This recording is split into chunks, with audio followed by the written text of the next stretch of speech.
On August 29th, the United States military carried out a drone strike that was in response to the two bombings that occurred at the Kabul airport that killed at least 175 people, including 13 American service members. At the time of the drone strike, U.S. Central Command stated that the U.S. military forces conducted a self-defense unmanned over-the-horizon airstrike on a vehicle in Kabul, eliminating an imminent ISIS-K threat to Hamid Karzai International Airport. They said, "We are confident we successfully hit the target. Significant secondary explosions from the vehicle indicated the presence of a substantial amount of explosive material." The Biden administration took a victory lap. The chairman of the Joint Chiefs of Staff, General Milley, called it a righteous strike. The only problem was, they got it all wrong. Weeks later, on September 10th, just one day before the 20th anniversary of the attacks on 9/11, the New York Times released an amazing piece of investigative journalism. In an 11-minute video that I'll link below, the New York Times reporters showed that the drone strike actually targeted Zimari Ahmadi, a longtime worker for a U.S. aid group. Not only was Ahmadi not an ISIS-K fighter with a car full of explosives, as the military initially claimed, but he had no affiliation with ISIS-K at all. So you might be wondering, how on earth did the U.S. military, with all of our intelligence capabilities and military spending, make the decision to carry out an airstrike that not only killed an innocent man, but 9 other people, including 7 children? The answer is in the devious practice of signature strikes. These signature strikes, which are also known as pattern of life strikes, target individuals based on life patterns that someone in our military deems to be in line with the pattern of a terrorist. In other words, oftentimes the US military has no idea who they're actually targeting. They decide that someone seems like they're exhibiting suspicious behavior, and they make the decision to send a Hellfire missile to kill them. According to the New York Times, the journalists believe Ahmadi was targeted because he was seen moving from place to place throughout the day, which according to those who knew him was part of his normal routine as an aid worker. Imagine that, the US military making life and death decisions based on something as flimsy as the man moved around a lot. It's disgusting and disturbing that our military, acting on behalf of the American people, supposedly to keep us safe, can be so callous and have such disregard for human life. Let's go back to that statement from Central Command after the airstrike. They said that they carried out a self-defense airstrike, eliminating an imminent ISIS-K threat. Self-defense? Imminent threat? What perverse definitions of self-defense or imminent threat does our military use? There was no imminent threat posed, and this clearly wasn't self-defense. But this is a tactic that the US military has used for years in an attempt to whitewash their activities and make them seem legal. The fact is, the military murdered 10 innocent civilians, including 7 children, in an airstrike that cost taxpayers likely hundreds of thousands of dollars. We violated international humanitarian law and international human rights law. If a non-state actor blew up 10 innocent civilians, including children, we would call them terrorists. Yet here we are, the most powerful military in the world, with the largest military budget, and we murdered 10 people, and we'll just move on. Thanks to the New York Times' stellar reporting, the military finally admitted their mistake. I highly doubt they would have ever given the strike a second look had the New York Times not exposed it. General Kenneth McKenzie, CENTCOM's commander, gave a statement about the strike today, in which he clearly admitted that the civilians killed were not affiliated with ISIS-K and did not pose any threat to U.S. forces. Here's what he had to say.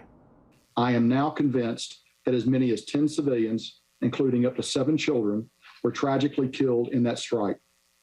Moreover, we now assess that it is unlikely that the vehicle and those who died were associated with ISIS-K or were a direct threat to U.S. forces.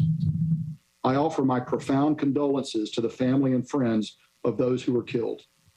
This strike was taken in the earnest belief that it would prevent an imminent threat to our forces and the evacuees at the airport. But it was a mistake, and I offer my sincere apology. As the combatant commander, I am fully responsible for this strike and this tragic outcome." Frankly, his condolences are not enough. You don't get to blow up 10 people, 7 children, and then just say, "Oops, our bad." No, this is not okay. There needs to be serious consequences and reforms. The most disturbing part about this story is that it's not that uncommon. The story is getting a lot of media attention today, which is good.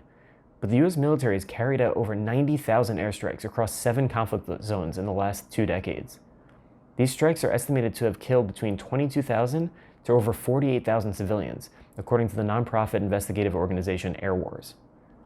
Many of these airstrikes, especially these pattern-of-life strikes, significantly increased during the Obama administration and were carried out consistently in Yemen, Pakistan, Somalia, among other places, with little to no oversight. Part of the reason organizations like Air Wars don't have more accurate figures for how many civilians have been killed is because the US military is anything but transparent about these airstrikes. Some of them are classified, and the military or CIA won't even admit to conducting them, while the others that they are willing to admit to, they often will blur the facts or flat out lie to make it seem like a justified strike. Take this latest drone strike as an example. Initially, the US military said that it was a righteous strike, and they took out an imminent threat to US service members.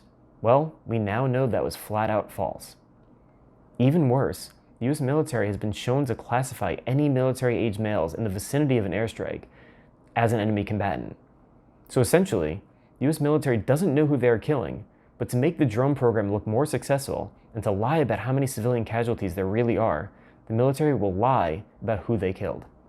For example, in 2013, the US military launched Hellfire missiles at a convoy of cars in rural Yemen. The targets were supposedly members of the terrorist group AQAP, but in fact, the convoy was a wedding procession. Or in 2019, when a drone strike killed 16 civilians in Afghanistan. The civilian death toll to drone strikes is truly heartbreaking.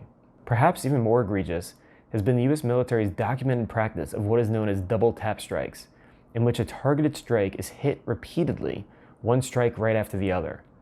It's been documented that these secondary follow-up strikes often killed civilians and first responders who were simply trying to provide immediate first aid to the victims of the first strike.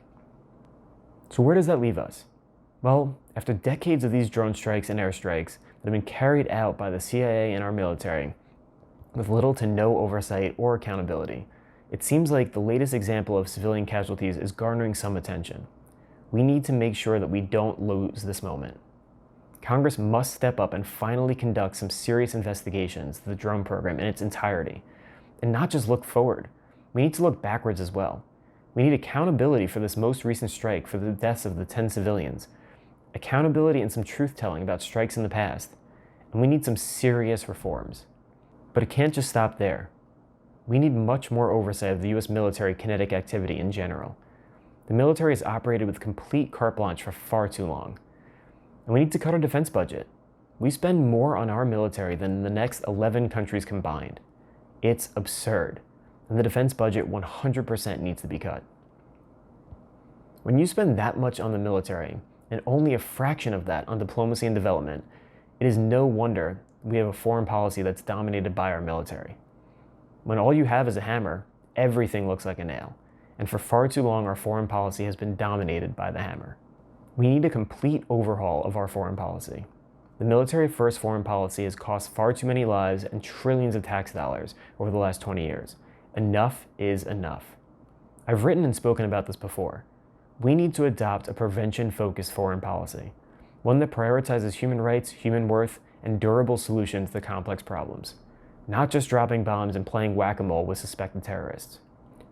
If President Biden is serious about ending the forever wars, then he must seriously work on transforming our foreign policy to a prevention-focused foreign policy. And any reforms that the president plans on making must include ending our use of drone strikes. The US reign of terror must come to an end. I hope that this tragic loss of life will serve as an inflection point where we finally take action to bring about serious reforms to our military, our drone program, and our foreign policy. This is a legacy-defining moment for President Biden. I hope he makes the right decisions.